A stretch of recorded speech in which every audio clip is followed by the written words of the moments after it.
Okay,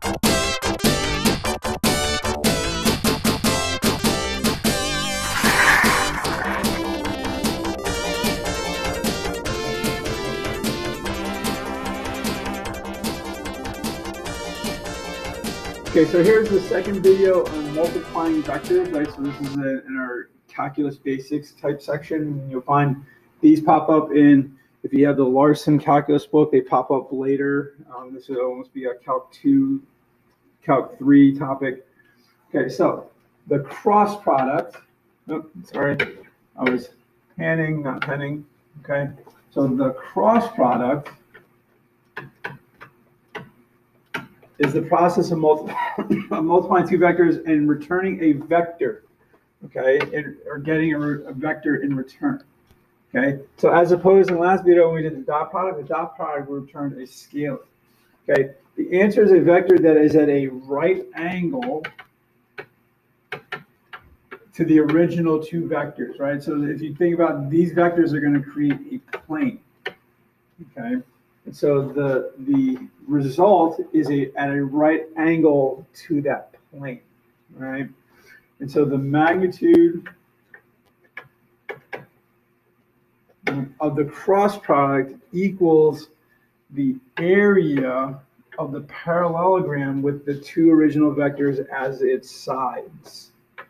Yes, there. Okay, so if you look at this little diagram here, so A and B are our two original vectors, and if we're doing A cross B, so it's like we're going to take A and cross it into B, right? That's kind of what this technique is. We would get an answer of this red vector, but the magnitude, and you can see it's written on this little parallelogram, the magnitude of that vector, so the magnitude of A cross B is the area, right, of the parallelogram, okay? And so things to note about the cross product, it is 0 in length when the original vectors point in the same direction or opposite directions, right? So if my vectors pointed like this, right? Or if they pointed like this, I can't cross them into each other, okay? So that just means that the angles between the original vectors would be 0 or 180 degrees, okay? And then it reaches a maximum. Okay, so it reaches a maximum length when the original vectors are at right angles to each other.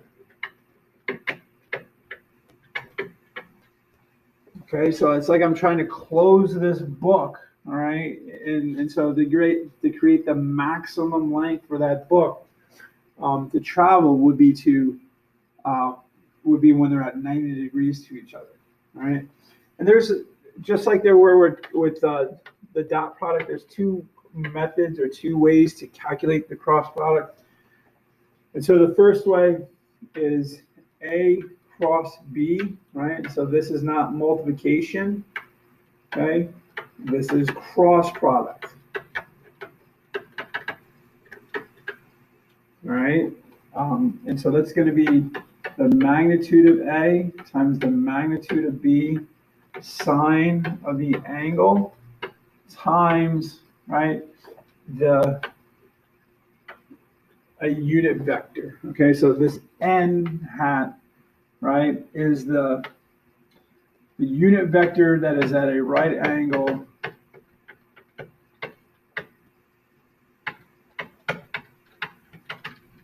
okay, so at a right angle to A and B. Okay, A and B.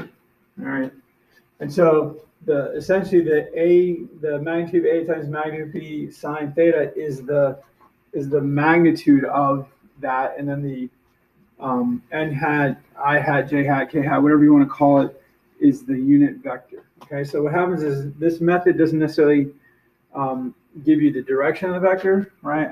Well, actually it does, because if this ends up being, well, no, because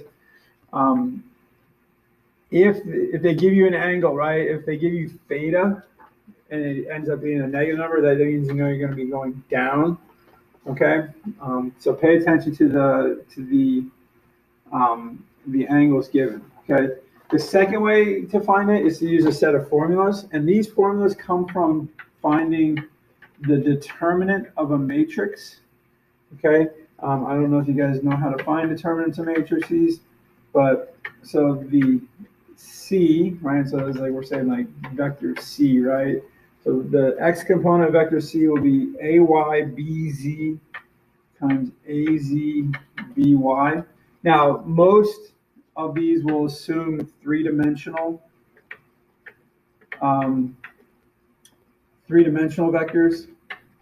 If you only have vectors that are two-dimensional vectors, then you can just essentially your z component would be 0, and I'll show you that here in a second. So if I'm doing two-dimensional vectors, right? If my one vector is a two-dimensional vector cross a two-dimensional vector, okay, this is the only piece I'm looking for, okay. And so what this returns would be like CX, CY, CZ, right? And so this would be component form, okay? But again, if I'm doing, if I have a two-dimensional vector crossed into a two-dimensional vector, I'm only going to end up with a or a Z component, okay?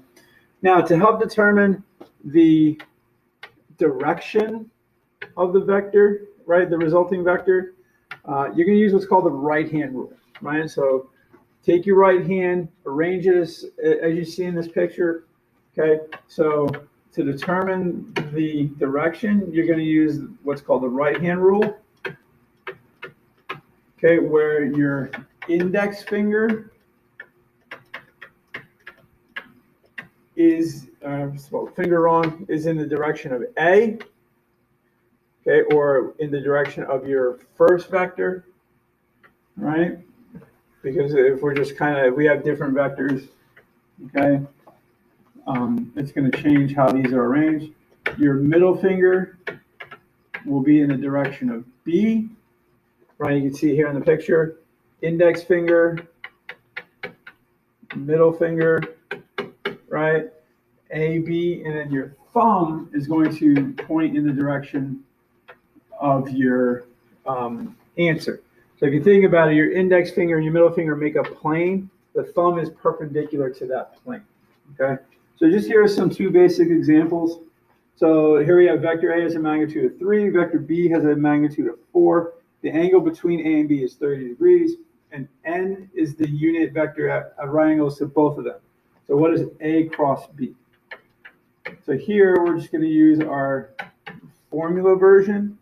So we're going to have magnitude of A times the magnitude of B sine theta, right? That product gives us the magnitude of our resulting vector. And then we're going to have the unit vector n hat, okay? So we're going to have 3 times 4 sine 30, that's our magnitude, n hat. Well, 3 times 4 is 12, sine 30 is a half. So that means we're going to have an answer of 6, right? If you want to say n hat, okay? Now, to find a direction, this would be in the positive direction because positive 3 would be, right, we'd be pointing in the positive direction for A, positive direction for B, okay? And then it would, if you kind of keep it like as in the picture here, it would be the cross product would be up, okay? All right, so now let's do one that talks about the components, okay? And so we just have to remember that we're going to find CX, CY, CZ, and sometimes it may be helpful if you did, wrote down what each one is, because remember, CX is going to be AY, which is 2, and then BZ, which is 6, and then the second piece will be AZ, which is 3, and then it'll be BY, which is 5. So you get 12 minus 15, which is -3. And so vector C, right, would have components. The first one, the X component would be -3 units. Y would be, let's see, 3. So it would be AZBX minus AXBY, BZ, all right? So AX is 3, or AZ is 3, BX is 4, all right? AX is 1, AZ is 6. So it's going to be 12 minus 6, which will be 6, which means our vector C would have a y component of 6. And now we have Z, okay? So then we would have AX, which is 1, BY, which is 5, minus AY, BX, okay? And so you get 5 minus 8, which is negative 3. So our vector C, when we do A cross B, right? So again, this C is A cross B, and it returns an answer of this, okay? And then, you could find what is the magnitude of C. You could find the angle between them. The angle is going to be a little bit difficult with the 3 vectors, or with a 3-dimensional vector. But that's how you find the cross product. In the next video, we're going to look at how is cross product applied in physics.